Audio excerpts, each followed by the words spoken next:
Greetings, ladies and gentlemen of the internet. This is the Rock and Roll Spock, and today we're going to discuss a topic which is we had not on this channel, which is surprising given the name of it being Rock and Roll Spock. That topic being music, and by discuss, I mainly mean I'm going to list my 10 favorite albums of all time and explain, at least briefly, why each one is amongst my has that distinction. Anywho, moving on. Starting at the bottom of the list is number 10, 9 Inch Nails' Pretty Hate Machine. I got into 9 Inch Nails in the mid-90s when Closer became a big hit on MTV. And I'm probably not the only one. I went and took a listen to their older stuff, as well as kept following the band, at least to a degree. Money's kind of been an issue on that one, but that's neither here nor there. Pretty Hate Machine, however, really stood out to me. Just the way it kind of straddled that line between light industrial and metal, and also just some truly just haunting tracks like Something I Can Never Have, and just some really excellent stuff. Had like a whole Sin down in it. Just, oh man, seriously, a great album. But anywho, moving on to number 9, Megadeth, Countdown to Extinction. Been a metalhead for quite some time. Got into Megadeth about the same time as I got into Metallica, which would have been the mid-90s. Quasi-sheltered life, music, at least musically speaking. Anywho, Countdown, especially lyrically, there's some really interesting stuff going on there. Tracks like Foreclosure to a Dream, or Foreclosure of a Dream, I believe, now I think about it. Sweating Bullets, just the imagery that Symphony of Destruction invokes. That's just some really awesome stuff right there. That's why it makes the top 10 ever. Let's see, moving on to number 8, Eminem's Marshall Mathers LP. Now, I don't like rap, usually. Some rappers, hey, yeah, all for their works. Eminem is one of those rappers. I got into him with the Slim Shady LP, and was discovered early on that he can be funny and horribly irreverent, and say a lot of the stuff that many people would think to say, but just kind of hold back for whatever reason. But he can also be quite serious.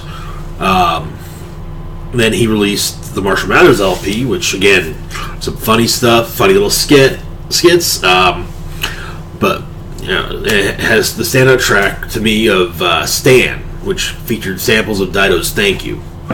That was kind of one of the ones that really just kind of drove things home about his how well he can do serious subjects. It does not rely upon, well, as most people might refer to it back in the day, at least, blue humor. Moving on. Now, I mentioned soundtracks would mostly be omitted from this list, but this one is a special case, largely because it's one artist or two, one group doing the entire soundtrack, and that is Daft Punk on the Tron Legacy soundtrack. Again, just like with rap, I'm not too big a fan of techno. There's some techno I like. Back in the 90s, I'm pretty sure I had a copy of Prodigy's Fat of the Land. Hell, I may still even have it. I dug on some Chemical Brothers back in the day. Little things here and there, but I never was really that huge into techno. It was that kind of point of saying, give me good guitar, bass line. Hey, yeah, okay. But when your drum machine is just some weird noise, I'm starting to get a little weirded out here. It's not my thing, But the Tron Legacy soundtrack by Daft Punk is really, really great. I checked out Daft Punk a few years beforehand. What I heard, I ended up liking it a lot. Like, okay, these guys are good. I like them. I really like them. When I heard they were doing the music of the Tron Legacy, I was almost giddy about it. So I tracked down the soundtrack and I've listened to it. I don't even know how many times, and it's one of those, it just gets better and better. Sometimes I'll even find little things. I'll maybe notice little things here or there that I didn't notice, beforehand. But they really are at the top of the game for techno, in my opinion, or at least for electronic music. Again, this whole list is simply my opinion. Moving on, number 6, Smash by The Offspring. I'm not one of those people that criticizes The Offspring for having switched from Epitaph Records to Columbia Records. It was their decision. They made it. I've enjoyed some of the stuff they put out. Actually, a good chunk of stuff they put out since then. But Smash was maybe just hitting that right point in my life that it really resonated with me to a degree, and it would help me realize that aside from metal, I also like punk. Led me to check out some of the older punk greats, such as the Misfits, Black Flag, so on and so forth. But Smash, it's a good, solid punk album, and I mean, hell, you gotta love that intro. Time to Relax. I mean, it's perfect, really, for any. Hell, it can be used for any album, but it just works. Anywho, moving on, we're in the top 5 now. Number 5, Pantera, Vulgar Display of Power. I discovered Pantera in high school. A friend of mine let me borrow Far Beyond Driven and ended up giving me the album. And I listened to it, I was like, hey, this is pretty awesome. At the same time, I was really discovering Metallica as well, and it's like, it was two very different, yet at the same time, very similar things, and I mean, Dime's guitar work, oh man. I ended up getting a copy of Vulgar Display of Power the next year, and just so much awesomeness on there. I mean, there's hard hit tracks such as Walk, Mouth for War, fucking Hostile, and then I'm pretty sure if you're not somewhat moved by the song Hollow, you don't have a soul. But yeah, it's such a great album. Anyways, onwards and upwards to number 4, Black Sabbath's Paranoid. Again, I really discovered this during my when I was discovering metal, and also started listening more to classic rock stations as well. Paranoid is it's probably the most well-known Sabbath album. It features some more well-known tracks, such as Iron Man, the title track itself, Paranoid. Also, you got Paranoid, or not Paranoid, I already mentioned Paranoid. You got War Pigs, which is quite a kick-ass song, especially hearing older versions of it, older recordings of it with completely different lyrics. But yeah, I mean, this was Ozzy, Geezer, and Tony and company at the top of their game, hands down, easily. There's a reason why reunion tours for them are just so badass, and part of that is this album.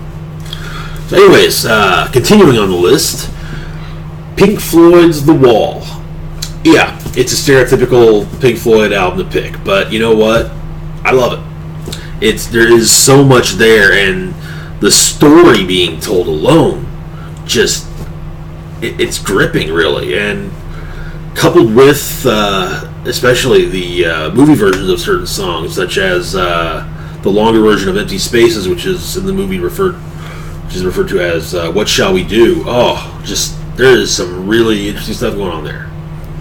It's rails against it's become mankind's greedy nature, and then just everything about them. Just such a great album. And again, it's why it's on the list. Anyways, we are almost at the end here. Number 2, Metallica, Master of Puppets. Yes, the album with the T-shirt I'm wearing is based on. I discovered Metallica in the mid to late '90s. In the load and reload era. Quickly did my homework. Kill 'Em All, good, solid thrash album. A lot of the guitar parts were covered by Mustaine, so you kind of have this sound of part Metallica, part Megadeth. So it's still good, but it's just, then moving on to the Ride of Lightning, now you're getting more into Kirk Hammett's writing for them instead of using the stuff that Dave Mustaine wrote. And then finally with Master, you've got the four of them having truly come into their own as a band, and proving why they, at least during that era especially, kicked as much ass as they did, and just such different stuff. I mean, you've got the rather thrashy finale that is Damage Inc. You've got Master of Puppets itself. You've got the anti-war song Disposable Heroes. I interpret it that way. You've got Sanitarium. Then there's the instrumental Orion, which is just beautiful, absolutely beautiful. It's just it's a work of art, truly. But not so much as number 1 on the list is. That would be Led Zeppelin's Physical Graffiti. I love Zeppelin. Discovered them early in high school. Before getting into Metallica, there was Zeppelin for me, and they stuck around for me. In fact, Physical Graffiti is the home album of my favorite song of theirs, Cashmere. Also home of Custard Pie and various others. And it's an excellent album. Just so many excellent riffs, and Page, Plant, Jones, and Bonham just killing it. This is truly them at the top of their game, in my opinion. And also, like Master of Puppets, it is a work of art, pure and simple. Anywho, hope you guys enjoyed this. If you did, feel free to like, share, and subscribe. Also, you can follow me on Facebook and Twitter. Links to those are down below. That all being said, live long, rock hard.